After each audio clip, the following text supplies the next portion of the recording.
નમસ્કાર મિત્રો, આજે આપણે આ વિડીયોમાં ગુજરાતના હવામાન સમાચારો વિશે વાત કરીશું।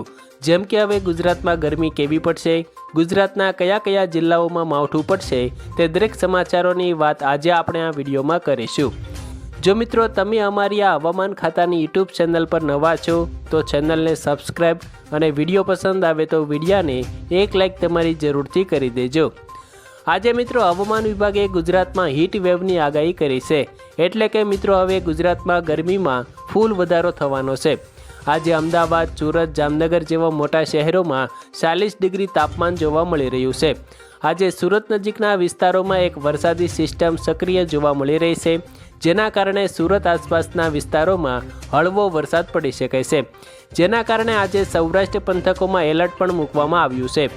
ત્યાર પછી મિત્રો ગુજરાતના પશ્ચિમ બાજુના દરિયામાં પણ એક ભારે તોફાન જોવા મળી રહ્યું છે, જે પવન સાથે આગળ વધીને ગુજરાતના પશ્ચિમના દરિયા કિનારે ટકરાઈ શકે છે, જેના કારણે દરિયા નજીકના વિસ્તારોમાં ભારે પવન સાથે હળવો વરસાદ પડી શકે છે।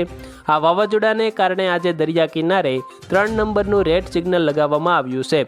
હવે ગુજરાતમાં આગામી 3 દિવસ સુધી માવઠું હેરાન કરી શકે છે।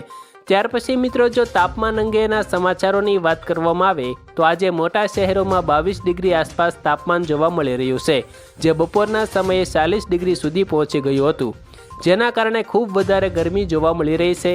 ત્યાર પછી મિત્રો જો વાત કરીએ તો સૌરાષ્ટ્રના પંથકોમાં આશરે 22 ડિગ્રી સુધી તાપમાન જોવા મળી રહ્યું છે, જે શિયાળાની ઋતુમાં બહુ વધારે કહેવાય, જેના કારણે હાલ બપોરના સમયે લોકો ભારે ગરમીનો સામનો કરી રહ્યા છે। અત્યારે જે વિસ્તારોમાં 22 ડિગ્રી તાપમાન જોવા મળી રહ્યું છે તે વિસ્તારોમાં આગામી ઉનાળામાં 40 ડિગ્રી સુધી તાપમાન પહોંચી શકે છે।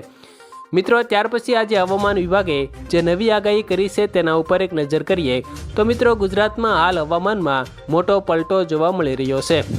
વેસ્ટર્ન ડિસ્ટર્બન્સની સક્રિયતાને કારણે રાજ્યના નાગરિકો એક સાથે 3 ઋતુનો અનુભવ કરી રહ્યા છે।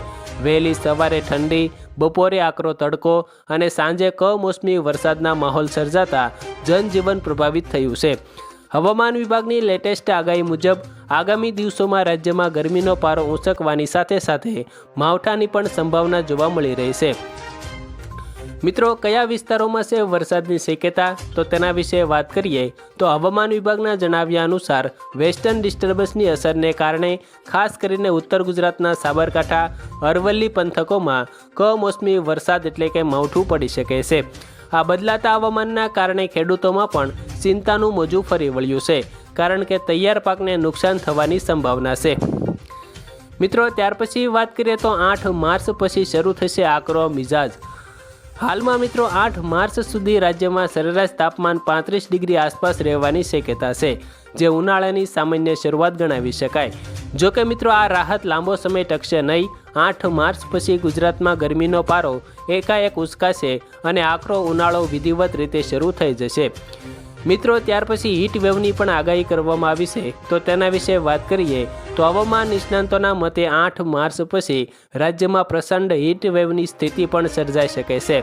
બપોરના સમયે લૂ લાગવાની અને તાપમાનમાં ઘરખમ વધારો થવાની શક્યતા હોવાથી નાગરિકોની મુશ્કેલીમાં વધારો થઈ શકે છે।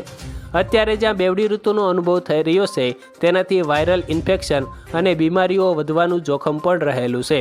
ટૂંકમાં મિત્રો આગામી થોડા દિવસો ગુજરાત માટે હવામાનની દ્રષ્ટિએ ખૂબ જ ઉથલપાથલ ભર્યા રહેશે।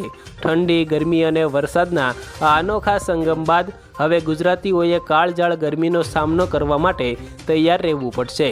તો આભાર મિત્રો, આજે આપણે ગુજરાતના કેટલાક મહત્વના હવામાન સમાચારો વિશે વાત કરી। જો મિત્રો તમે દરરોજના આવા તાજા ઠંડી, ગરમી અને વરસાદના સમાચારથી માહિતગાર રહેવા માંગો છો તો અમારી યુટ્યુબ ચેનલ તડકા ન્યૂઝને સબસ્ક્રાઈબ જરૂરથી કરી દેજો। તમારા સગા સંબંધી અને મિત્રો સુધી આ વિડીયાને શેર કરી દેજો, જેથી તેમને પણ ગુજરાતના આ તાજા હવામાન સમાચાર અંગેની જાણકારી તેમને પણ મળી શકે।